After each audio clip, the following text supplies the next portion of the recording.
Hello, and welcome to Label Sessions Presents. Label Sessions is a global platform that connects you to the best advice from the most interesting people, whether you want advice, mentoring, or ideas. I'm Josh Nixon, content producer for Label Sessions.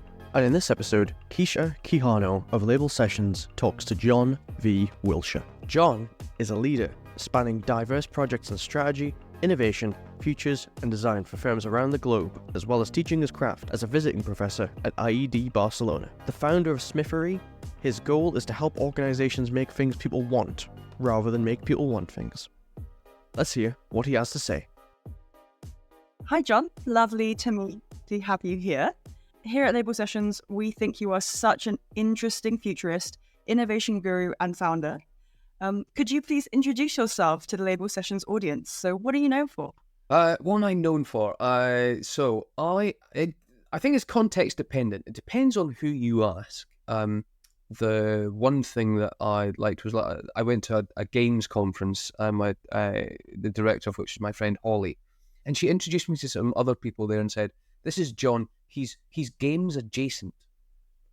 And it was like, oh, that's an interesting way of thinking about it. But I really like it. I like it because I am adjacent to lots of things, games and strategy and futures and design and so on. And so I've always had a little difficulty in going, I'm just this one specific thing, because I like lots of things. I'm really interested in the gaps in between them and what emerges from that, rather than just taking what is given and sort of like saying, oh yes, I just do this one thing, etc. So is it generalism? Probably, but sort of a continual thirsty generalism of going, what happens if you take A and B and find the letter that no one's seen in between? Oh, absolutely love that. And I feel like so many people now are something adjacent, like so many people are juggling different things, and it makes life interesting. Yeah, and it's really interesting, and it's also where the new stuff, the future stuff will come from. Especially, we're 23 years in, but even it still feels like we're just about moving from the 20th to the 21st century in a way. And so part of that will be continually discovering the new ways in which groups, communities, organizations, customers, users are constituted and share information and so on. And it is new stuff. It's not just stuff that's kind of like hidden elsewhere that you just have to find. You got like genuinely new types of jobs, types of industry, types of working will emerge from this time. I was thinking about this earlier, that sort of, if you ask people about, give me a futures quote by a famous William, most people will sort of like the William Gibson one of sort of like the future is already here, it's just not evenly distributed. But I prefer the William Burroughs one, which is when you cut into the present, the future leaks out. And it's all about just sort of like taking all of the kind of things that you see and saying, right, okay, if I start dismantling some of this and find something new in what emerges, that becomes what we will be working on and for in the next 10, 20 years. No, absolutely love that. And speaking of good quotations and things, so here at Label Sessions, we love your tagline. I'm going to get this right. How to create things people want, rather than making people want things. So there must be a story behind this. How did you come up with this? Yes, there very much is. So making things people want rather than making people want things goes back to starting Smithery in 2011. So I used to be Chief Innovation Officer at a media agency called PhD, which is a brilliant agency to be at and a great role to have at a great agency. And it was a really interesting time because I'd worked in that innovation role from about 2006 to 2011. So the emergence of Web 2.0, social media, really beginning to push into what does media become when it is something that anyone can create and share, and it sits in the middle of people as a connective tissue, which was very different from the kind of like 20th century model of kind of like media. As part of that, I was really interested in going, but you can use all of digital and internet tools, approaches, ways that people are bringing themselves together to change how companies work, to really start everything from product inception and new ideas to customer service to all of these different things. There's a role for the internet and digital to play in there. But because we were a media agency, clients were going, well, it's too late for that. We just need to sell the thing. How can we use all of this interesting stuff just to sell the things that we already do?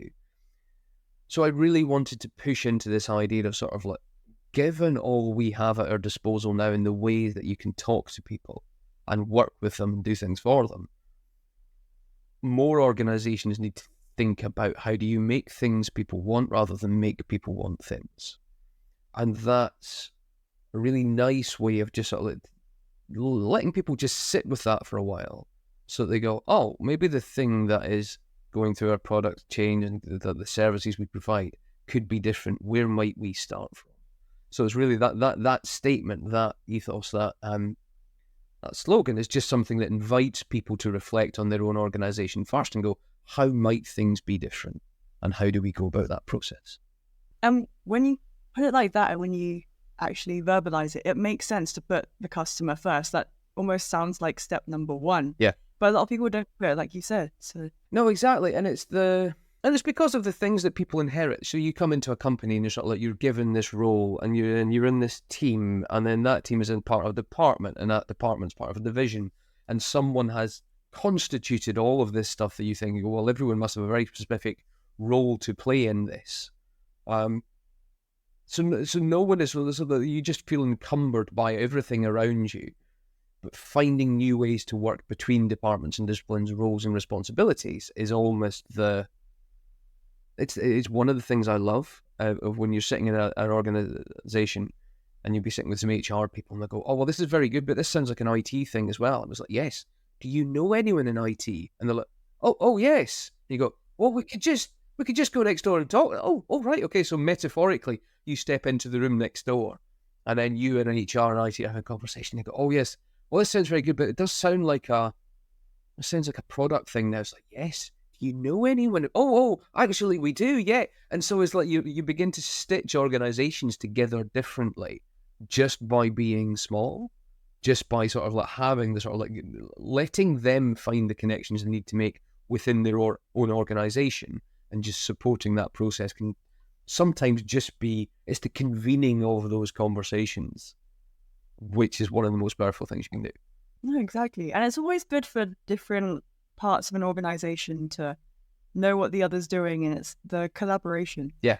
As well. Yeah, definitely. And in leadership, it's about sort of like, okay, how do I not cascade a vision down through an organization, just make everyone do the thing that I want, because how do I set myself up that I can make the most of all of these perspectives of all of the people and all of the customers that we have here, and let people get on with finding the new visions themselves rather than just trying to line everyone up into my vision for them. Because you need to be sort of a bottom-up leader rather than a top-down one, because only from that will new things emerge, which will, that will be the next 10, 20, 30 years of your business, rather than the idea that you had 2 years ago that you're still trying to make the organization do.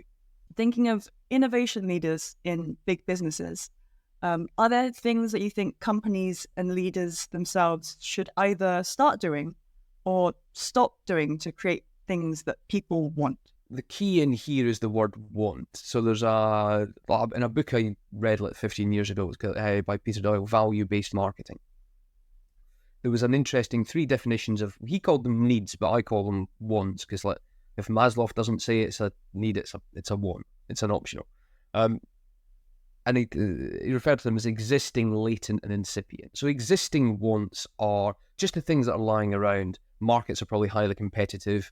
People have got lots of options, lots of different price points. The thing exists, it's there. So if you think about perhaps the computer industry in the noughties, you're going, lots of different options, lots of computers around. You can buy desktops, you can buy laptops. Wherever you are in that market, you can go and get one. Latent wants are the things that you go, no one's doing yet, but customers can probably get to. So there was a real shift in the noughties into sort of people using the internet almost as just kind of like a blank box. So Dell did this and Starbucks did this and was like, what should we do? What would make this better? And people would say, oh, you should make shipping free, or you should make coffees bigger and milkier. But in essence, it was just about sort of like, okay, so your customer base can get to this. They can spot the things that they know would improve your product or service. So that's latent ones. Incipient ones are really interesting because people don't know if they're technologically possible or environmentally responsible or economically affordable and so on. There's lots of different factors go into it. So really, to get to incipient wants, what you're trying to do is find that dark matter, find the possible space by your research program that is getting to the thing that people can't quite describe, but in the way that they talk about their lives and they do things currently, you go, there is something in here that we could get in. So that might be the iPad in that context of going back to the computer. No one was hanging around in the mid-noughties going, what I'd really like is a keyboard-less screen that I would use to sit. And yeah, you look around the world now and it's kind of like this has become a recurring theme. So this is how people interact with this information. But that was not something you were going to get through latent wants. So like, having a structure of thinking about your research program and innovation, of going, okay, so what are we dealing with this existing? What are we dealing with this latent? And how are we getting to those incipient ones? I like to use the metaphor of existing wants is basically foraging. You just walk around and pick these things up, but so can everyone else. Latent wants is like farming. You have to disturb the soil a little more, but as you learn about it, you will sort of like, okay, I can increase the yields here. I can get a better crop year after year, and it's worth the effort. Incipient wants is like mining. And you're going, this is hard, and you might not know where to look, but if you find the gold seam, then, whoa, hang on, this makes it really worthwhile. But there are things you can learn over time that's sort of about the metaphorical geology of the place, or the indicator species that tell you this is probably a good place to dig, let's go there.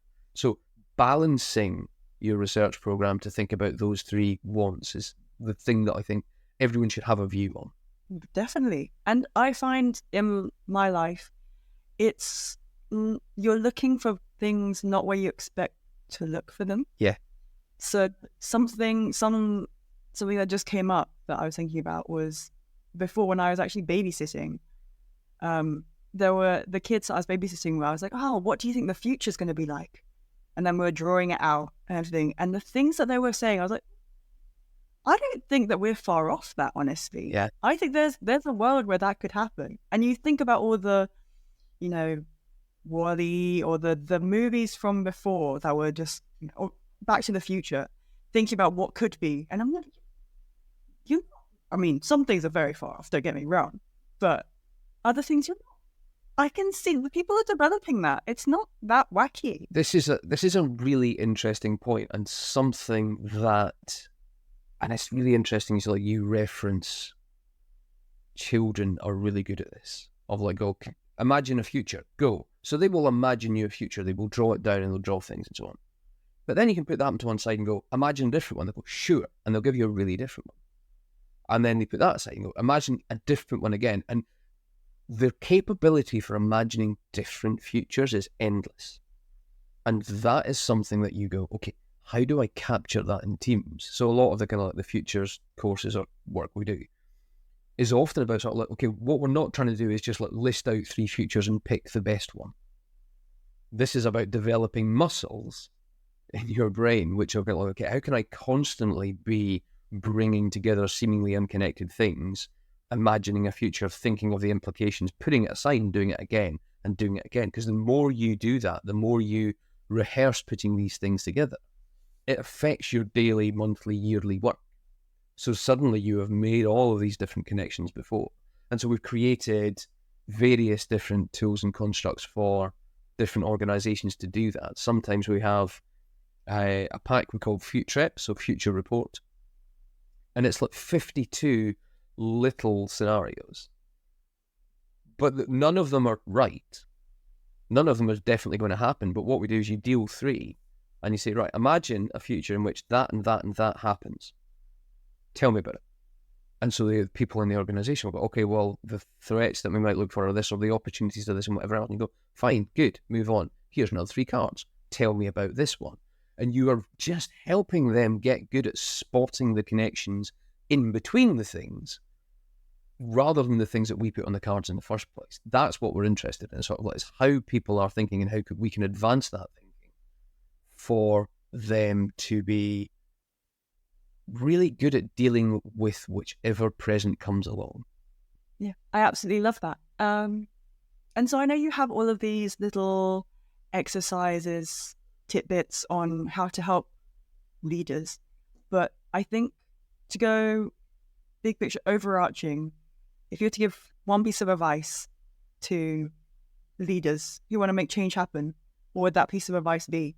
I think leaders who want to make that change happen in their organisation can't buy it in. It's like you go, how do I train the people that I have and provide learning opportunities for them to work with futures in that way, so that we start imagining lots and lots of different futures, and it's not just something we get a report from McKinsey on with 4 different futures and go, all right, we can read this and appreciate it, and then we'll put it to the side and so on. This is... It is a skill. It should be rehearsed. It should be practiced. It should be your people doing it internally, because then they will be able to do it again and do it again, and you will become. So part of a recent project we're doing is very much that on just sort of, look, we're making an organisation much more anticipatory because we're getting them to scan for signals, because we're getting them to assemble trends, them to spot the kind of things in between. And part of my ongoing position on work is like, I don't want to scale, I just want to operate at scale.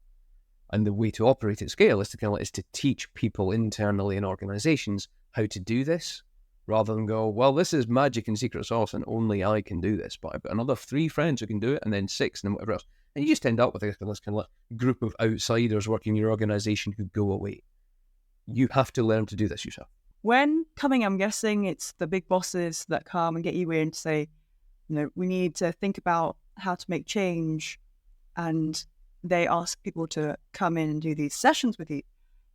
Do you ever find that there's any resistance from others? If there is resistance, there are ways that you can mitigate that within different circumstances, and that's often about letting people be a different person than they are in work.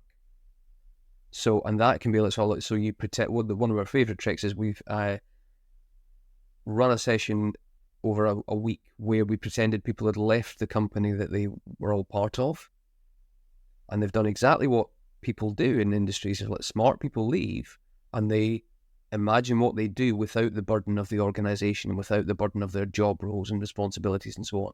If you were a startup team in this industry, what would it look like? And then at the end of the week, you get them to switch back and go, you have just acquired your own startup. Now, which of these ideas is the one that you want to advance? Because actually it meets the objectives you have and the vision that you have internally and whatever else. You can even do it in sort of like you introduce it in simpler ways. So at the start of a workshop, we do a game called Mundane Superhero. So your mundane superhero is the thing that you do really, really well, which is actually super boring. So my mundane superhero power is I am parent IT man. So wherever I am in the world, in a single phone call, I can probably sort out my mum and dad's iPad problems. I am parent IT man. And so you get people all sharing their mundane superhero power. I am list man. I am garden girl. I am make you anything from the fridge based on just 3 ingredients guy. Whatever it happens to be. It just twists people's perception of each other, which is incredibly important within an organization where people know each other. So you just suddenly go, oh, hang on, we can be different people. So there are ways of just seeding that in so that actually, again, you're working in between the known existing present to find those new parts of the future. It's about future you and about future us.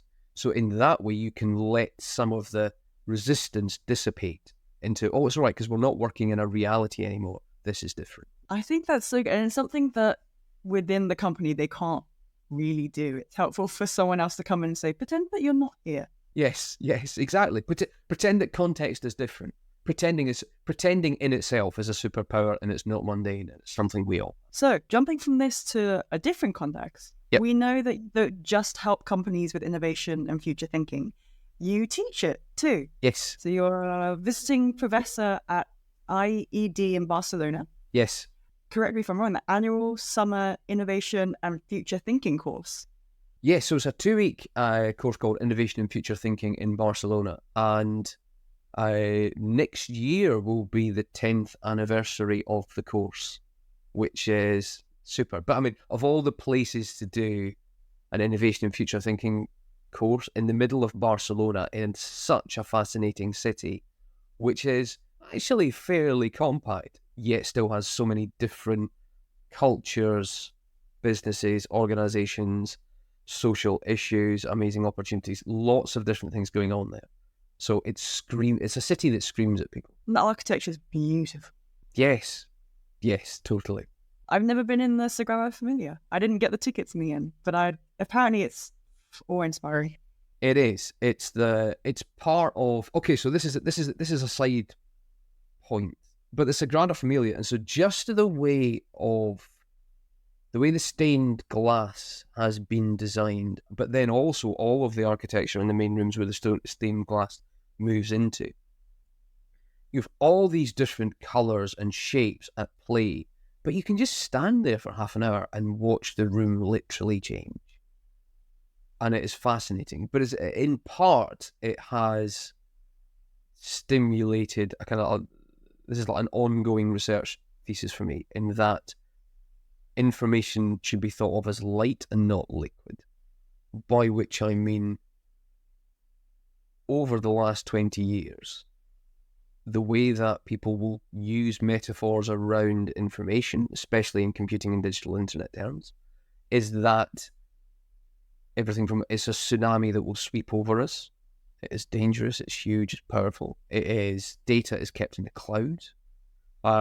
We have data lakes, data is the new oil, and so on. So people continually use liquid-based metaphors to refer to information. But that assumes that the information, therefore, is homogeneous. Every molecule of water or molecule of oil, whatever you want to choose, is the same. So we're just saying it's one big body of the same stuff, which is categorically not what information is. Information is, by description, the differences that make a difference. All of these parts are different. So actually, when you lead into the idea that information is light, not liquid, you go, it is pixels on a screen, it is particles flying around the air. It is a gathering of stuff clustered that you see through where you stand in a particular way. But the person who stands to the side might see something different. And all of this information will be remixed and reconstituted in different ways for different people. And you go, okay, so actually the information that we're discussing here is lots and lots of different things that we can make new visions from, or give customers a new insight with. And then you find that actually we use information as light as a metaphor all the time, even from the very basic of going, when somebody says, I see. It's not that I literally see, it's just that I have now arranged the information in my head in a way that the mind's inner eye is telling me what's going on, or seeking moments of enlightenment, or if something is opaque or unclear. You suddenly go, oh, hang on, we need to lean more into the language of information being like light than it being like liquid. I think that's incredible, and the way that you phrase it is also very beautiful. Oh, thank you. Is that something that you teach, or is that something that you're just currently thinking? It's something that I've now put into the course as part of the introductory couple of days, because it's a way of thinking about the information that students will be collecting. So, and the students will vary from, the youngest will be like 24, 25-year-old master students, and then the oldest will be people looking for second careers, so like 50, 55-year-olds going, I want to change what I do, and I'm looking for the next thing after what I've done successfully. But just like bringing a mixed group like that together and say, okay, it's your job. If information is light, your job is catching the light. We are going to walk you around the city in a variety of different contexts with different people, seeing things in different ways. And we want you to collect all these signals together so that we can start imagining from the stuff that exists in the present and from what you learn of the past of the city, what possible futures might lie out there by bringing together these pixels of information and having new views, new visions. And we have a little, we have a little tool that we started making on the course, which is it's a little viewer. And it says at the top, what is this? And then it says, what's it for? How did it get here? What does it do? And so on. But you just point it at things. And we just give this to the students at the beginning of the course and go, okay, so just use this and start to change the way you think of the environment. What is this? How did it get here? What do you do? And my favourite bit of that first week of the course is when people come in and say things like, and these are like verbatim quotes.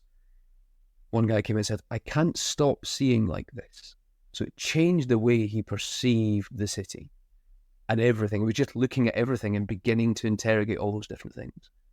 And then a woman said, I'm really enjoying my new eyes, which is, that's when you know, right, we're onto something here. People are beginning to pull things out of the things they see around them in the way that they're going to need to in order to move into the second week, which is imagining different futures, but then also thinking about how you apply that in different work contexts. I think that's great. And I know that in a similar way, a lot of people on social media, at least in my circles, are moving away from selfies and photos of them, but on stories and things like that, they do exactly the same. They post something of, oh, mundane street or a car that's just driving past.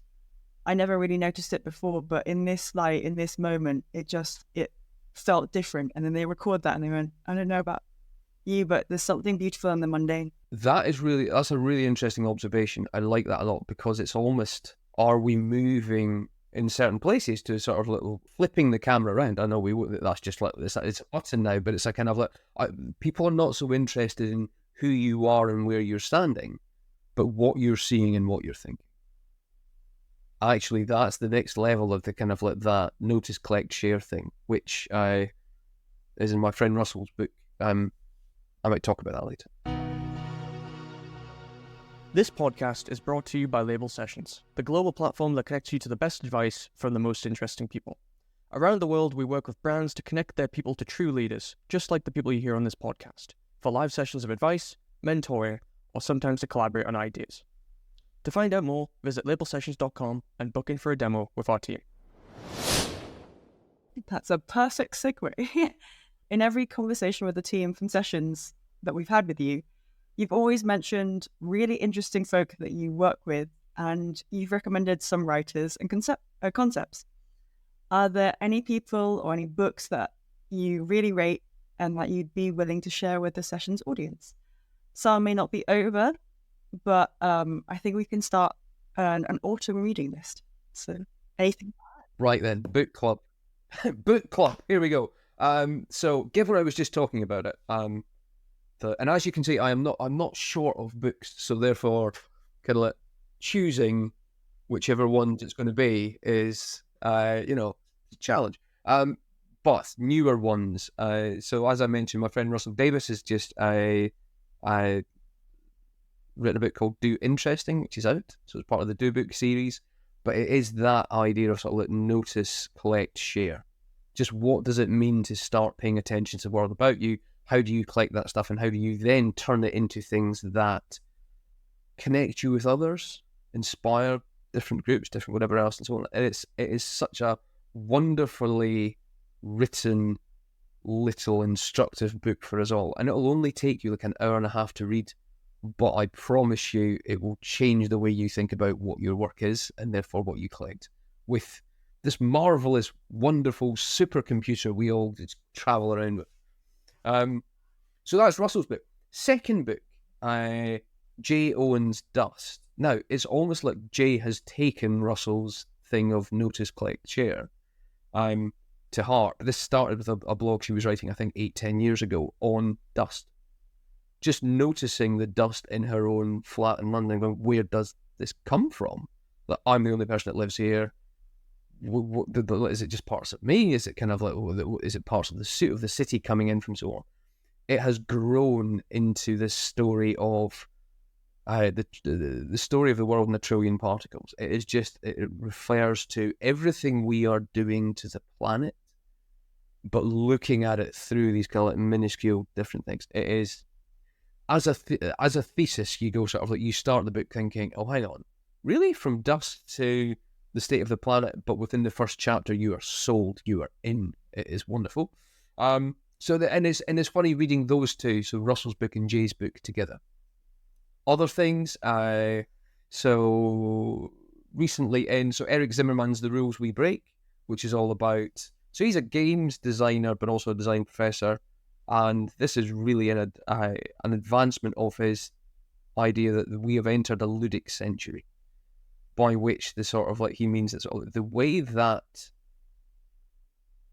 games work, actually, because of digital and internet and computers and the way that information is constantly moving and rearticulated in different ways, means that we can learn a lot about how we deal with each other and work and constituting ideas and whatever else from the way that games have always been designed. So that's the rules we break. That's great. And then anything else? Oh, I think the most important book of last couple of years is The Dawn of Everything by David Graeber and David Wengrow, which is essentially, it's brilliant because it says, it looks at all of the recent and archaeological and anthropological evidence which is coming from civilization studies across the world to say it's weird to think that we've only been thinking that we used to be hunter-gatherers, then we were farmers, and therefore kings, right? It's weird to think that humanity has only ever tried things one way. And then if you look at all the evidence, you go, well, that's not true.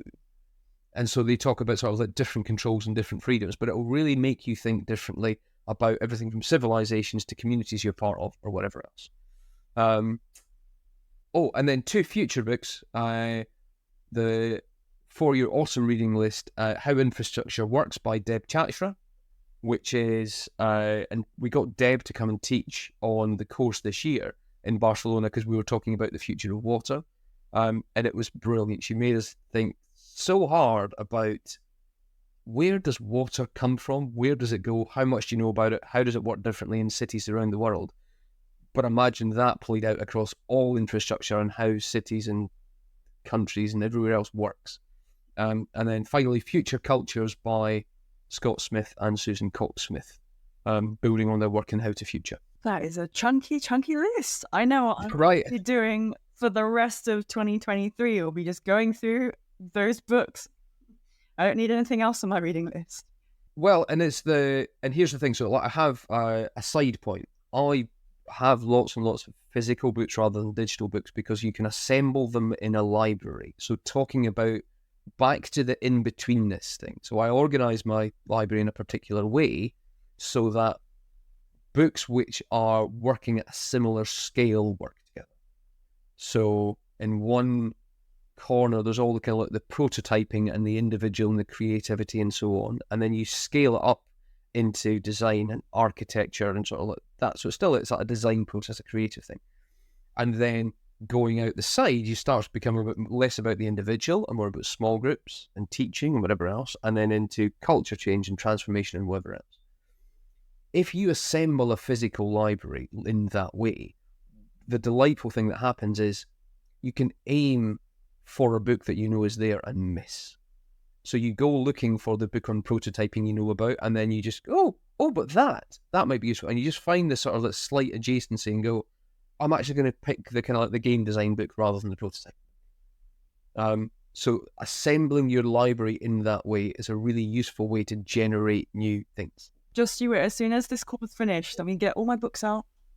I'll just read what I get. Yes. But I want everyone in the world to sort of look to bring all the books out and reorganize them in a way in which we'll discover new things, and then end this fad for organizing books by color. Please, because also lots of books are different colors, and then you can't slot them in. I know.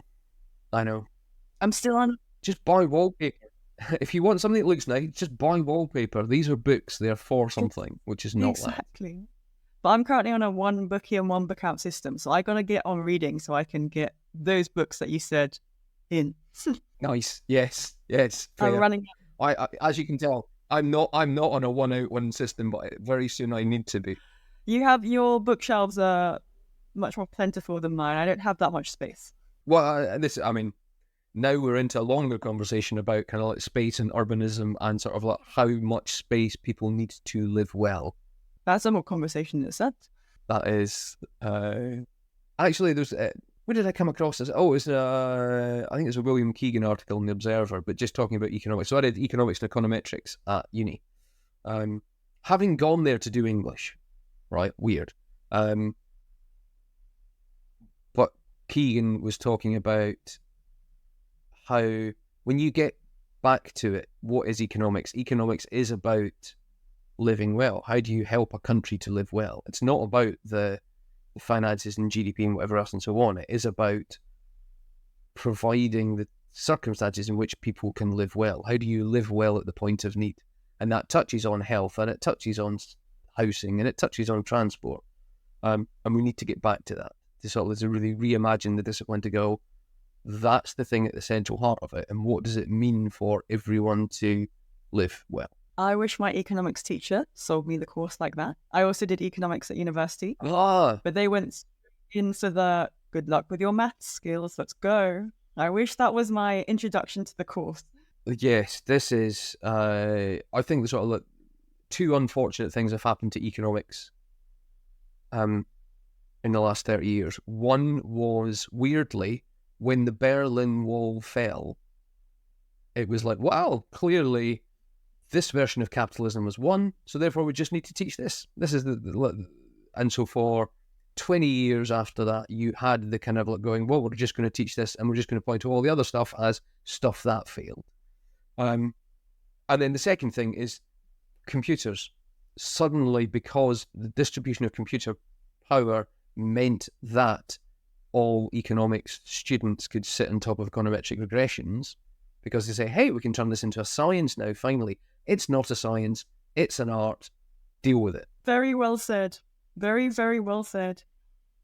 Because I was interested in all the behavioral economics and everything to do with that, and then the course was not that at all. Yeah, exactly. But by the time we send our children to university to do economics, then maybe it will have Fingers changed. crossed. Well, moving on to our last segment. It's our quick fire questions. Right. So these can be slightly more weird and wacky. Yep. But we'll see how it goes. Okay. I like the first one. The first one I think is my favorite. Okay. But Let's see. if you were a benevolent dictator, what would be the first thing you would do, or first order that you would give?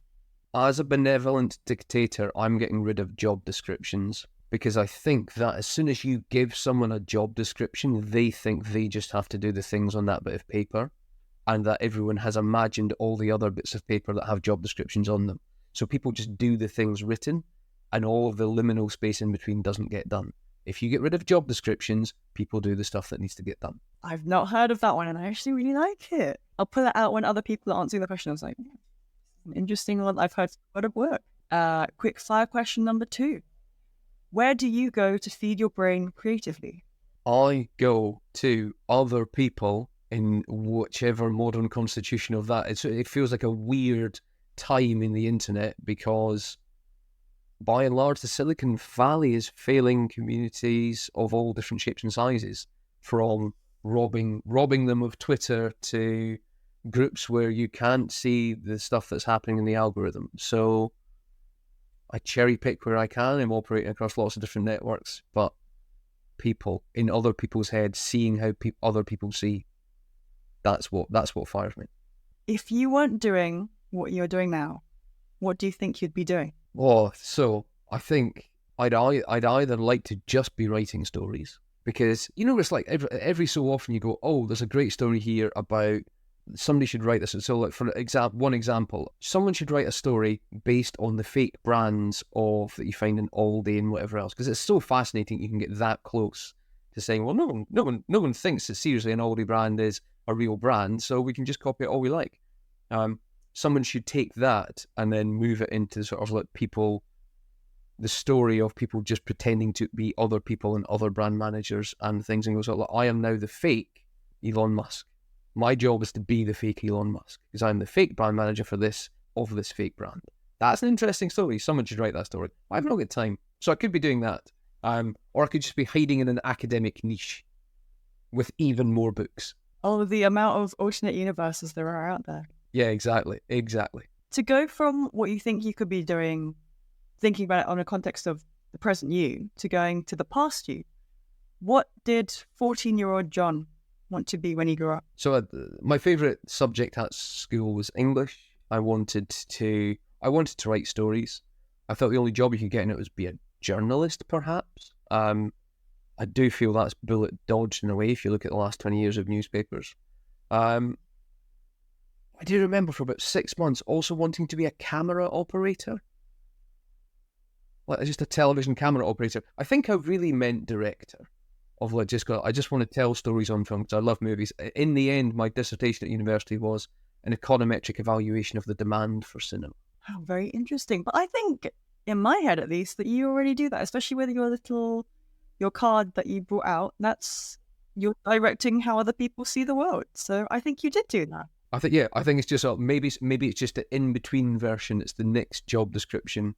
Yeah. That's funnily enough.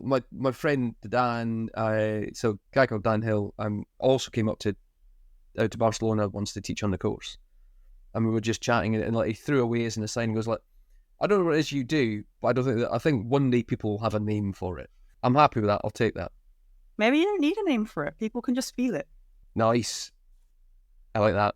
What do you think is overhyped right now? And is there anything that you think is interesting that isn't being picked up on the mainstream?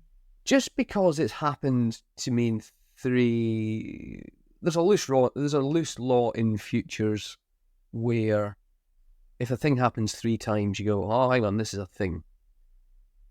And going back to the idea of the Silicon Valley business model failing communities of all sorts, I think there's a resurgence in small internet of just being able to bring people together in a group or a community around a local sports club or a group of interest, or just running a small network for professionals. I think there's going to be a resurgence in small internet, and whether it's the Fediverse and whether it's things that are interoperable, I don't know. I'd hope so. But I think there will be more jobs for more people making little internet rather than big internet. So that's the non-mainstream thing. I think at the moment, the overhyped thing. I mean, it's probably overhyped to talk about AI as being overhyped, which is fairly meta. I think it is, but I don't think that's a good enough critical position to have on it. I think people have to be a lot more specific about why it is overhyped. My wife and I were talking. So Helen we work together with Smithery. We were talking the other week, and I can't remember who it was, but so said one way of changing the way that people talk about AI is just talking about it as applied statistics. And suddenly every headline you see in the press makes sense, and you go, oh, how applied statistics are transforming the school's recruitment process. Okay. So it just becomes less shocking than whatever else. You just go, oh, it's just applied statistics. Yeah. It just grounds it in a reality. I think 2 very good points there. But on a sort of my way of thinking of your first point about the smaller parts of the internet, I've been thinking the same thing. I think that my generation and Gen Z as well, they are looking for people who are like them and finding more of who their identity is and trying to find other people that fit in with that, and they find there's a place to fit in. And the more that people find their little groups and that smaller part of the internet, the more that growing and building, whether for good or for bad, because then people sometimes get stuck in those bubbles. Yeah, and so then the interoperability comes into play of how do you sort of make things travel. Do you need things to travel? Because communities like that didn't used to travel.